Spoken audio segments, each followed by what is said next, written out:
Brazen. Just a heads up, this podcast contains material some listeners may find disturbing. There's violence, strong language, and drugs right from the start.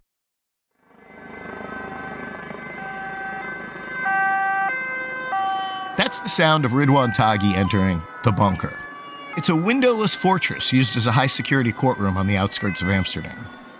The police convoy of SUVs barrels through the gates of the squat red brick building. Dutch special forces with automatic weapons guard the perimeter. I'm here to see for myself what the trial of the Netherlands' most dangerous criminal looks like. It's September 2022, 18 months after all of this began.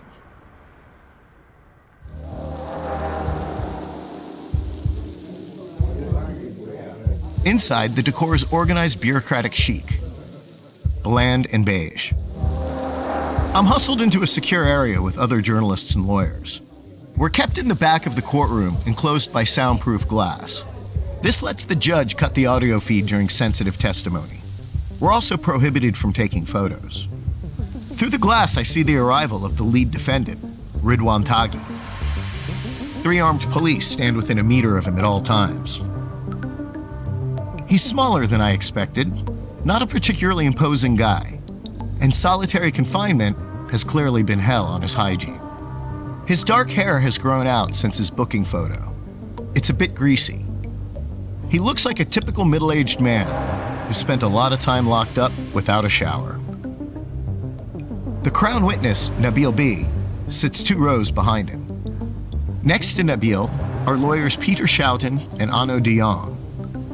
Taghi's lawyer, Inez Wesky, is dressed in all black with her customary goth eye makeup. As we've heard in this series, Taghi managed to fly under the radar for years. Police didn't even know his name. But now, he has everyone's attention. He's facing a life sentence in a trial that's become known as the Marengo process. Taghi steps forward to address the court and doesn't seem particularly cooperative. Verdenkingen? Vooralsnog heb ik nog niks te melden. Niks te melden. Okay. I've got nothing to say, he tells the judge. It's the first trial in Dutch history where just about everyone remains anonymous, for their own safety. But standing in the middle of the room, Taghi's looking around for new faces. It's the first time I've been here, and he immediately spots me. He looks straight at me. Throughout this series, we've heard from Wouter Laumans, a Dutch crime reporter with Het Parool. Wouter has become a kind of friend and confidant as I've tried to unpack the story. Wouter's newsroom was once attacked with a rocket-propelled grenade. As the trial progresses and gets more tense, Wouter is telling me to be a bit more careful. He says, now that I've been to court, Taghi's people know who I am, and they're going to listen to this podcast. I'm Mitchell Prothero, a reporter with Project Brazen. This is Gateway, Episode 6, Into the Bunker.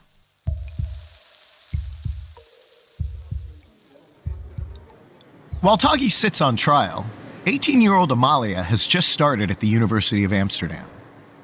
She's in the Politics and Business program. She's also the Princess of Orange, eldest child of the King and Queen of the Netherlands, heir to the Dutch throne. She's excited to be living in a dorm room like a normal, non-royal student.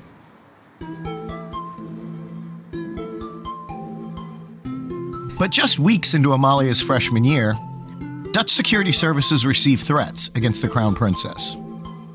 They're worried Taghi wants to kidnap Amalia as a bargaining chip to get himself out of jail.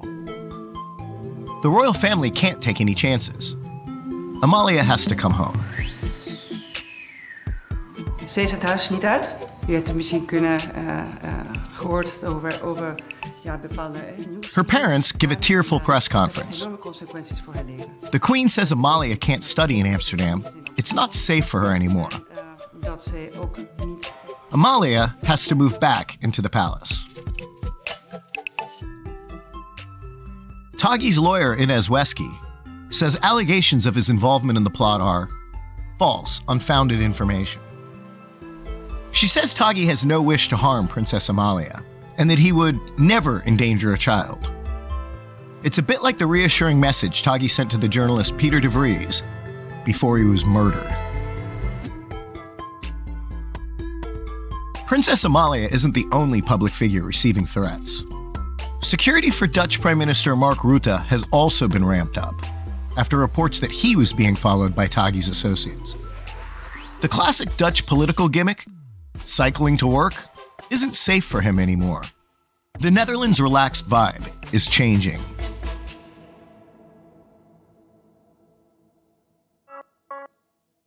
For 20-25 years, people in this continent believed that no harm would ever be done to them. And now we've seen that's clearly not the reality. Freedom can change rapidly into something very ugly. This is Ulysses Ilian, the Dutch member of parliament. His father fled Iran in the early days of the Islamic Revolution. My family story is a story of fleeing for the reality of tyranny. It's the reason why I'm doing what I'm doing. If you cherish your democracy, your rule of law and your freedom, you can't sit back. There's another European country that's seen it all before, Italy. And Ilian thinks they can teach the Dutch a thing or two. I spoke to, I think, the most famous prosecutor in Italy, who has been under protection for 30 years now. And he told me this: if you want to win this fight, you have to make your own institutions strong. E dunque è stato arrestato il boss numero uno della mafia in Italia, Matteo Messina Denaro. Italy has thrown resources at tackling organized crime for the past 3 decades, with some legitimate success. They have special boats, planes. They have their own protection service. They defeated Cosa Nostra. There are no judges being killed. Yes, they are under protection. Yes. But the killings in the street, it's not the way 30 years ago. By comparison, the Netherlands isn't exactly tough on crime. At least not from the perspective of a criminal. Ilian tells me about an Italian cop who had arrested a fugitive in the Netherlands. The guy told the police officer, "Why you have to take me to Italy? I'd like to stay here." I'm laughing about it because it's kind of funny, but it shows that for large criminal organizations, Holland is a nice country to be. They think, okay, your system is kind of soft. What Ilian really wants is for countries to work together to tackle the problem. I admire the Italians for not looking only to Italy. They have people everywhere. Police officers, people from their public prosecution, even judges who go to South America to look how can we help. Fight organized crime is a transnational topic. I'm positive. That's also what I learned from the Italians. Stay positive. In 2020, European police scored a massive victory against organized crime. In a series of operations, they broke into the supposedly encrypted phone servers trusted by criminals. The police managed to capture millions of messages. At a press conference, the top Dutch investigator bragged about the operation. We've actually been able to see what happens in real time with the criminals. And these messages that we've captured give us a very detailed view of daily life in the criminal world. You've heard some of these hacked messages throughout this series. 90% is about drugs. That's Jan Opgenaar of Europol, which coordinates EU law enforcement. I meet him at Europol's headquarters in The Hague. We collect intelligence pieces on big transnational operations from different countries, and we bring them together to see the full information picture. Jan says the huge cache of hacked phone messages reveals the true scale of Europe's cocaine trade. It's bigger than thought. It's more international than thought. They're better connected than thought. They're moving more cocaine, more drugs than thought. More languages involved. Now, authorities are overwhelmed by raw intelligence. Here's the Belgian crime journalist Joris van der Aa. If you want to reach all the messages and exploit all the evidence, they'll need another 100 years. How many crimes are hidden in the millions of messages? More after the break.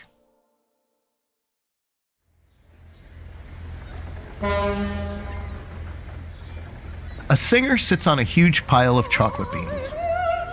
She's belting out an aria. I'm on an official tour of Amsterdam's chocolate port. It's just a few warehouses along a wharf where boats can dump their beans. It's not much to look at. But just before my visit, cops seized a metric ton of cocaine worth millions of euros, right here in the same spot. Traffickers will use any option to get their cocaine to the streets of Europe. One week, a container of chocolate might seem like the best bet. Next week, it could be a ton of fresh bananas. In a globalized world where you can get anything you want, whenever you want, cocaine will always get through.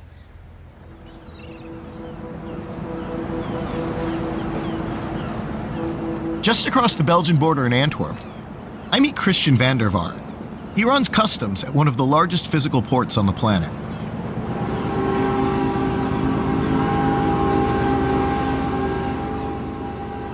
Christian's team has just seized 7 metric tons of cocaine, discovered inside several containers of wood from South America. To him, it's just a drop in a never-ending bucket. They say 7 tons. Who gives a shit about 7 tons? They produce more. You really can't blame Christian for having a jaded view of this job. 20,000 containers come through his port every single day.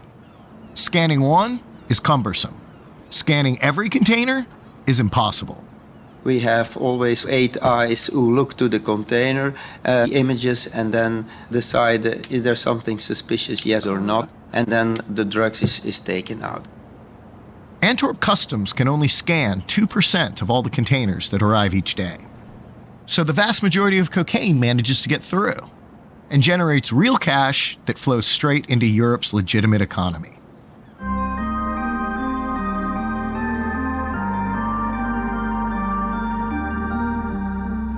It's like a cancer cell living in a healthy organism. That's Jan Opgenaard with Europol. Thanks to the hacked phone messages, European police can see in intricate detail how this money goes from cocaine to office buildings, lawyer fees, and accountants' pockets. And that's also something we have underestimated, how much legal business structures are abused by organized crime networks. Jan fears it's corrupting the entire system. You ask a question, what kind of effect has it on a society? A society that looks healthy from outside, but that's rotten from inside. Organized crime groups are washed money, are buying legal businesses, using them for further expanding the criminal networks. This hidden world of cocaine ultimately feeds entire families, neighborhoods, and communities. You have to understand how many people eat their daily meals off of this. I mean, that's a lot of people benefit of this kind of organized crime. That's Wouter Lamets, the Dutch crime reporter.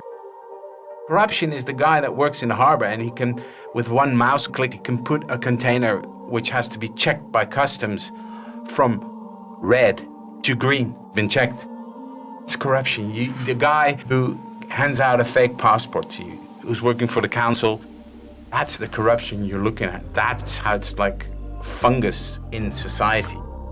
Such corruption links Taghi's violence to broader Dutch society. So what do you do about it? Some say legalizing cocaine is the only way to fight corruption. Here's Alex Yearsley, an expert on money laundering around the world. When it comes to narcotics, there is only one answer. We know what the answer is. Clearly, it's legislation to legalize the sale and control of these substances. Or maybe there's a simpler way to shut down the trade.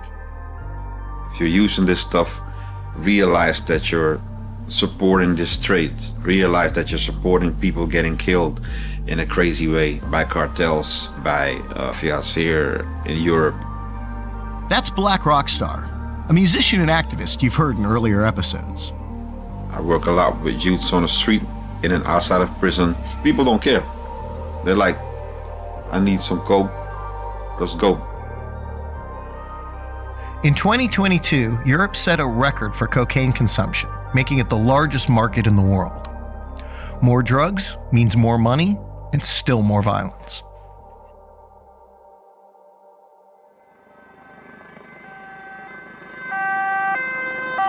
The day's hearings have finished, and the police speed Taghi back to his prison cell.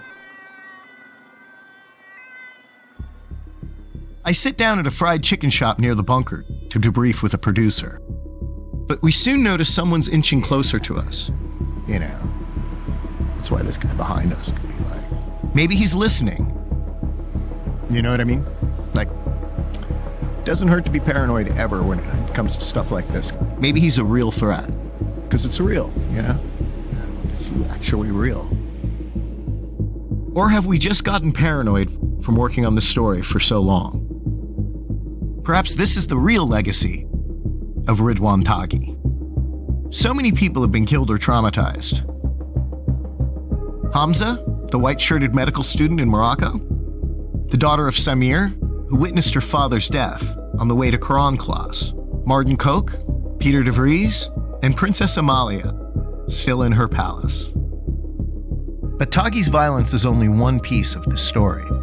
Cocaine has taken advantage of the European political dream. The European idea of free trade, free travel of people, free travel of goods.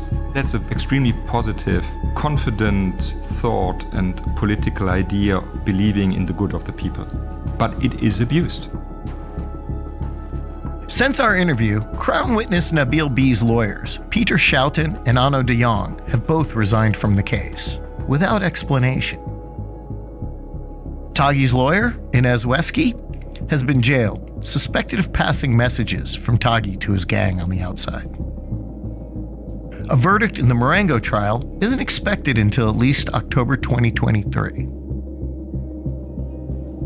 And just like Taghi replaced Scarface before him, a new kingpin will inevitably rise up, and this cycle will continue.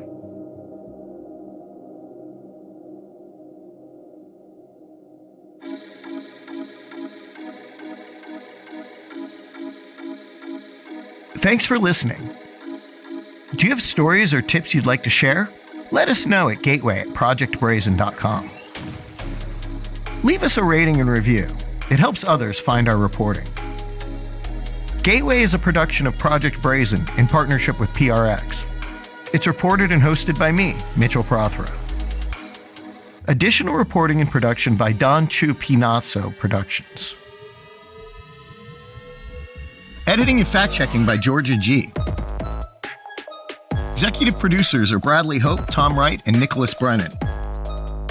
Special thanks to Sarah Hertz and the whole team at Project Brazen.